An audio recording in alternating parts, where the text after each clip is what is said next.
Hey guys, this is Soham Pandey. Welcome to exam शिक्षा. This is the Indian Constitution series. और last video में हमने constitution की अनुसूचियों schedule के बारे में बात की थी और इस वीडियो में हम संविधान के 22 भागों के बारे में चर्चा करेंगे. भारत का संविधान क्या है? भारत का संविधान जो नियमों की किताब भारत के या भारत में अगर आपको रहना है तो भारत के जो नियम हैं उसकी किताब को भारतीय संविधान कहते हैं. अर्थात भारत में निवास आपको भारतीय संविधान के नियमों के अनुसार करना होगा. आईपीसी क्या होता है? इसके बाद आता है आईपीसी. तो आईपीसी अगर आपको पुलिस अरेस्ट करती है तो आपके साथ कैसा व्यवहार करेगी यह आईपीसी की धाराओं के तहत तय किया जाता है. और उसके बाद जब कोर्ट में पेश किया जाएगा तो कोर्ट आपको क्या सजा देगी यह सीआरपीसी तय करता है. सीआरपीसी की धाराओं के तहत तय किया जाता है. तो संविधान में हमारे 22 भाग और कुल 395 अनुच्छेद. यदि हम अनुच्छेद के पार्ट की चर्चा ना करें तो 395 अनुच्छेद हैं. अब उसके पार्ट बना दिए जाते हैं. क्या होता है? हमारे संविधान का जो मूल ढांचे में परिवर्तन हम उसमें नहीं कर सकते. इसमें भी एक सुप्रीम कोर्ट के साथ जो है एक घटना हुई थी, एक बहस हुई थी, वो उसके लिए मैं अलग से वीडियो बनाऊंगा. तो उसमें क्या डिसाइड कर दिया गया था कि आप संविधान के मूल ढांचे में परिवर्तन नहीं कर सकते, उसमें सुधार कर सकते हैं. तो क्या होता है कि 395 अनुच्छेद जो है वो हमारे शुरुआत में थे जब संविधान बना था और अभी भी 395 अनुच्छेद उसके पार्ट बन जाते हैं. जैसे एक का 1A, 1B, 1C इस प्रकार से. तो बात करते हैं भाग 1. भाग 1 जो है, भाग 1 में कुल 4 अनुच्छेद हैं. अनुच्छेद 1 क्या कहता है? Article first. अनुच्छेद 1 के 3 भाग हैं. सबसे पहले तो अनुच्छेद 1 यह कहता है कि भारत राज्यों का एक संघ होगा. अनुच्छेद 1 का जो पहला भाग है उसमें यह कहा गया है कि भारत राज्यों का एक संघ है. संघ का मतलब क्या होता है? देखिए, 3 प्रकार से जो है कोई भी देश राज्यों का संघ या मतलब 3 प्रकार से सत्ता बनाई जाती है. पहला होता है कॉन्फेडरल, दूसरा होता है फेडरल और तीसरा होता है यूनियन. कॉन्फेडरल में क्या होता है? कॉन्फेडरल में बहुत सारे राज्य जो हैं या बहुत सारे देश मिलकर एक संघ बना लेते हैं, उसे कॉन्फेडरल कहा जाता है. कॉन्फेडरल में सभी जो देश मिलकर जो देश बनाते हैं या जो संघ बनाते हैं वह देश पूर्णतः आजाद होते हैं. कोई भी देश कभी भी अलग हो सकता है, कभी भी. हर देश का अलग झंडा होगा, अलग संविधान होगा और अलग मतलब वो खुद डिसाइड करेंगे कि हमें रहना है या नहीं रहना है. संघ डिसाइड नहीं करेगा. अच्छा, इसके बाद सेकंड नंबर पे जो होता है वो क्या होता है? फेडरल. तो फेडरल में क्या होता है? राज्य मिलकर एक संघ बना लेते हैं. उसमें कुछ शक्तियां वो संघ को दे देते हैं और कुछ महत्वपूर्ण शक्तियां अपने पास रखते हैं. यह भी उतना मजबूत नहीं होता है, लेकिन कहीं कहीं पर यह भी देखा जाता है. जैसे अमेरिका है तो अमेरिका में जो अलग अलग राज्य हैं उनका अलग झंडा होता है, अलग संविधान होता है, लेकिन जो महत्वपूर्ण शक्तियां हैं वो यूएसए मतलब यूनाइटेड स्टेट्स ऑफ अमेरिका जो संघ है उनका उसके पास होती हैं. और तीसरा जो होता है वो यूनियन होता है, जो हमारा देश है, भारत देश है. तो यूनियन क्या होता है? देखिए, फेडरल का हिंदी मीनिंग भी संघ होता है और यूनियन का मतलब भी संघ होता है, लेकिन दोनों में अंतर क्या होता है?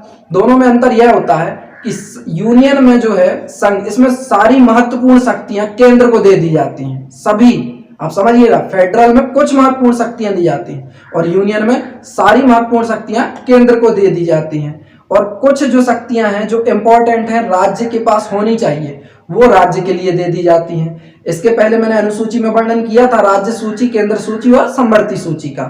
तो भारत जो है वो क्या है? यूनियन है, मतलब भारत राज्यों का एक संघ है. अगर क्वेश्चन में आता है तो संघ की जगह यूनियन लिखा आता तो आपको यूनियन पे टिक करना है. यूनियन ज्यादा सुटेबल आंसर है.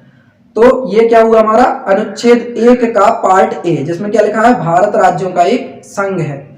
अब बात करते हैं अनुच्छेद 1 का पार्ट बी. तो पार्ट बी में क्या कहा गया है? कि पार्ट बी में कहा गया है कि राज्यों को पहली अनुसूची में रखा गया है. पहली अनुसूची में रखा गया है अर्थात क्या हुआ कि अनुच्छेद 1 में केवल राज्यों और संघ के का विस्तृत वर्णन है, लेकिन राज्यों के नाम और उनकी क्षेत्रफल ये सब वर्णन नहीं है। तो ये पहली अनुसूची में रखा गया है। इसके बाद हम बात करते हैं अनुच्छेद 1 का पार्ट सी। तो इसमें क्या है, इसमें जो है राज्य और क्षेत्रों को 3 प्रकार के क्षेत्र में बांटा गया है, राज्य और यूनियन टेरिटरी को।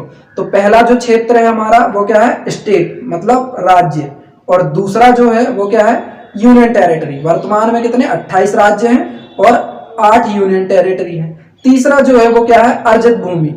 अब अर्जित भूमि क्या होता है, जैसे भारत युद्ध के दौरान या कहीं से भी कोई भूमि को जीतता है तो वो भारत की अर्जित भूमि होती है, जो भारत के पास अभी वर्तमान में 0 है, माइनस में और कह सकते हैं, क्योंकि जम्मू कश्मीर पे कुछ भाग पे पाकिस्तान कब्जा करके बैठा है और कुछ भाग पर चीन कब्जा करके बैठा है। तो अर्जित भूमि तो अभी भारत के पास है नहीं। हाँ, कुछ समय पहले जब सिक्किम भारत में मिला था तब हम सिक्किम को भारत की अर्जित भूमि कह सकते थे, लेकिन वर्तमान में सिक्किम भी भारत का राज्य है तो अब वो अर्जित भूमि नहीं रहा। अब बात करते हैं अनुच्छेद 2 की। तो अनुच्छेद 2 क्या कहता है कि संसद राष्ट्रपति की पूर्वानुमति से किसी भी विदेशी राज्य को भारत में मिला सकती है।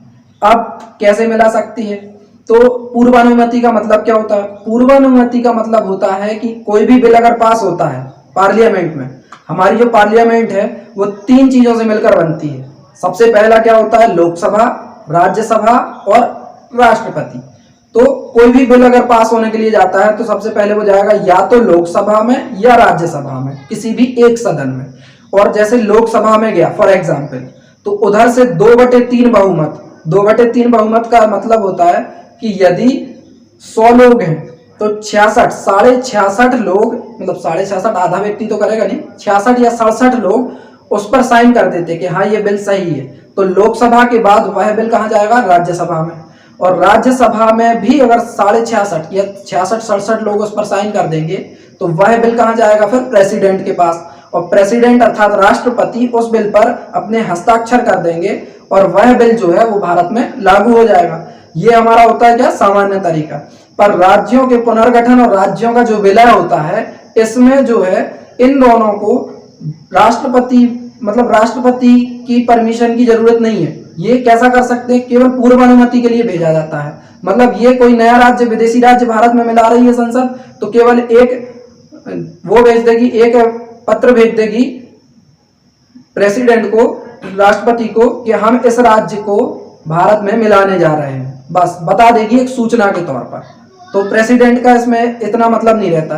प्रेसिडेंट को भेज दिया कि हम एक राज्य को भारत में मिलाने जा रहे हैं, प्रेसिडेंट ने बोला हाँ हाँ ही कहेगा, ना बोलने का अधिकार नहीं है, इसमें नहीं है। और वीटो पावर अलग से है प्रेसिडेंट की, वो मैं पढ़ाऊंगा आपको। तो राष्ट्रपति इसमें ना नहीं बोल सकता, वो तो हाँ बोलेंगे। अब इसके बाद वो क्या करेंगे, संसद उसको मिला लेंगे। अब क्या होता है, जैसे उदाहरण के लिए हम सिक्किम से समझते हैं। सिक्किम को जब क्या हुआ कि चीन ने तिब्बत पर हमला किया और तिब्बत पर बहुत ही बेकार तरीके से शोषण चल रहा था, तो सिक्किम क्या हो गया, डर गया। अब सिक्किम जब डर गया तो सिक्किम को लगा, लड़ तो सकता नहीं था, सिक्किम बहुत छोटा है, चीन एक बड़ी शक्ति है वर्तमान में तो और बहुत ही ज्यादा अभी पावरफुल है। तो सिक्किम ने क्या किया कि सिक्किम ने भारत का साथ लिया। अब सिक्किम को यह डर था कि कहीं ऐसा ना हो कि भारत भी हमारे साथ शोषण करे, तो सिक्किम पूरी तरीके से नहीं मिला। तब क्या किया, भारत ने एक 35वां संविधान संशोधन अधिनियम 1974 लाया। उसमें क्या किया, सिक्किम को भारत का सह राज्य बना दिया। सहराज्य बना दिया। सहराज्य का मतलब क्या हुआ, एक अनुच्छेद 2A सुधार लाया भारत और उसमें कर दिया कि सिक्किम जो है वो भारत का सहराज्य है। सहराज्य का मतलब क्या होता है कि भारत के राज्यों के जैसा ही व्यवहार होगा, बस उसका संविधान कुछ अलग होगा और भी कुछ मतलब उसमें जो है अपना वो कर सकता है सुधार। तो ये था, मतलब कुछ महत्वपूर्ण शक्तियां उसके पास रहेंगी। ये एक नया संशोधन लाया। फिर कुछ समय बाद जब सिक्किम को पूर्णतः भरोसा हो गया कि भारत जो है वो हमारे साथ दुर्व्यवहार नहीं करेगा, या भारत जो है, भारत के लोग अच्छे हैं, या नियम कायदा कानून सारी चीजें जो उसने देखा तो उसको सही लगा, तो फिर क्या हुआ, भारत ने एक 36वां संविधान संशोधन अधिनियम 1975 लाया और उसके तहत सिक्किम को 22वां राज्य बना दिया गया। 16 मई 1975 को सिक्किम को भारत में मिलाया गया था। अब बात करते हैं अनुच्छेद 3 की। तो अनुच्छेद 3 क्या कहता है कि संसद राष्ट्रपति की पूर्वानुमति से भारत के किसी भी राज्य कि नाम, सीमा व क्षेत्र में परिवर्तन कर सकता है। इसका उदाहरण 1 नवंबर सन 2000 को मध्य प्रदेश से अलग कर दिया गया, छत्तीसगढ़ एक नया राज्य बना दिया गया। 9 नवंबर सन 2000 को उत्तर प्रदेश से उत्तराखंड अलग कर दिया गया। 15 नवंबर सन 2000 को बिहार से झारखंड अलग कर दिया गया। और अभी रिसेंटली जम्मू कश्मीर से लद्दाख बनाया गया है अलग। तो ये एक इनके उदाहरण है अनुच्छेद 3 के। मतलब संसद जो है वो पूर्वानुमति शब्द आया, मतलब फिर से वही कि राष्ट्रपति का इसमें ज्यादा हस्तक्षेप नहीं है। संसद जो है वो किसी भी राज्य की सीमा, नाम और क्षेत्र में परिवर्तन कर सकती है। तो इसके देखिए, जब भी ये अनुच्छेद 3 आता है तो एक केस हुआ था, बेरुबरी केस। बेरुबरी केस के बारे में थोड़ा सा हम डिस्कस कर लेते हैं। बेरुबरी केस में क्या हुआ कि जब अखंड भारत था तो अखंड भारत के टुकड़े हुए थे। पहला टुकड़ा क्या हुआ था, अफगानिस्तान का हुआ था जब ब्रिटिश भारत था। तो उसके बाद क्या हुआ कि रेड क्लिफ लाइन खींची थी। तो रेड क्लिफ लाइन से पाकिस्तान का विभाजन हुआ था और पूर्वी पाकिस्तान बन गया था बांग्लादेश। अब इन्होंने तो क्या हुआ कि जो रेड क्लिफ लाइन है वो तो मैप पर बनाई थी, मतलब ऐसी जाके अर्थ पे तो खींची नहीं थी लाइन। उनने पृथ्वी पर तो, जमीन पर तो लाइन बनाई नहीं थी। उनने क्या किया, केवल मैप लिया, टेबल पर रखा और पेन से लाइन बना दी, तो वो हो गई रेड क्लिफ रेखा। अब उसमें क्या हुआ, किसी व्यक्ति का आधा घर इस साइड आ गया, आधा इस साइड आ गया। ऐसे ही एक घटना क्या हुई बेरुबरी में। बेरुबरी में क्या हुआ कि जो पश्चिम बंगाल में बहुत, मतलब एक क्षेत्र जो बेरुबरी है, इधर पर क्या हुआ, ये मुस्लिम बहुल क्षेत्र था और ये आ गया इंडिया में। और ऐसा ही एक क्षेत्र जो था वो हिंदू बहुल क्षेत्र था और वो पहुंच गया था। तो क्या हुआ कि नेहरू जी ने कहा कि ऐसा करते हैं कि इन लोगों को उधर भेज देते हैं और उधर वाले लोगों को इधर ले आते हैं। तो इधर पर क्या हुआ, सुप्रीम कोर्ट ने दखल दे दिया कि आप जो है, सुप्रीम कोर्ट यहाँ पर दखल इसलिए दिया क्योंकि जो भारत का संविधान है वो भारत में लागू होगा, बांग्लादेश में लागू तो होगा नहीं। तो सुप्रीम कोर्ट ने कहा कि आपको जो भी ये कॉन्स्टिट्यूशन है, जो संविधान है ना, इसका आपको जितना भी रौब चलाना भारत के अंदर चलाइए, आप दूसरे देश पर इसका नियम नहीं बना सकते हैं। तो सुप्रीम कोर्ट ने यहाँ पर दिक्कत कर दी।